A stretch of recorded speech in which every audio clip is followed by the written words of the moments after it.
Совсем скоро во всех школах прозвенит последний звонок, и старшеклассники... Аз убакыттан кийин мектептерде акыркы коңгуроо жаңырат. Жогорку класстын окуучулары мектеп менен коштошот.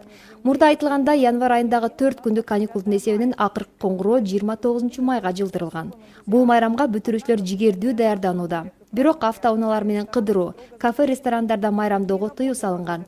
Бүтүрүүчүлөр мыйзам бузбаш үчүн кандай иш-чаралар көрүп жатканы туурасында Динара Мамекованын материалында. В этом году, как, впрочем, и раньше, пышное проведение Быйыл буга чейинки жылдар сыяктуу эле акыркы коңгуроону дүңгүрөтө майрамдоо, бүтүрүү балын өткөрүүгө тыюу салынган. 29 майда мектептерде салтанаттуу жыйын өтөт. Бүтүрүү кечеси дагы мектепте өтүп, аттестаттарды тапшыруу 1 саатка жетпеген убакытка созулат.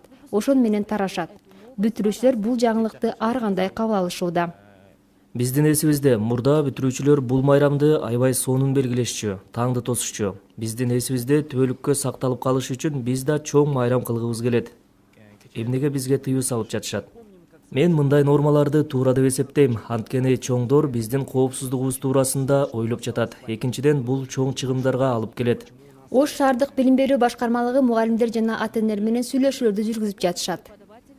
Ар бир мектепте салтанаттуу жыйын саат 9-да башталат жана 10-до бүтөт. Эгер мектептер билим берүү башкармалыгынын милдеттендирмесин аткарбаса, мектеп директорун жумуштан алууга чейинки маселе көтөрүлөт.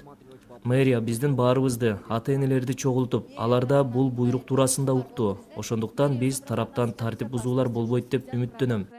Коопсуздукка укук коргоо органдары көз салышууда. Бул күнү маселе жаралбаш үчүн алар ресторан, кафелердин ээлери жана унаа кортеж ээлери менен сүйлөшүүлөрдү жүргүзүшкөн. Эгер алар мыйзам бузса, биз айып салабыз. Чынында быйыл өткөн жылга караганда баары катаалыраак. Мындан тышкары майрам күндөрү укук коргоо кызматкерлери күзөтүшөт. 2000ден ашуун милиция кызматкерлери жана 3000ден ашуун кошундар тартылган.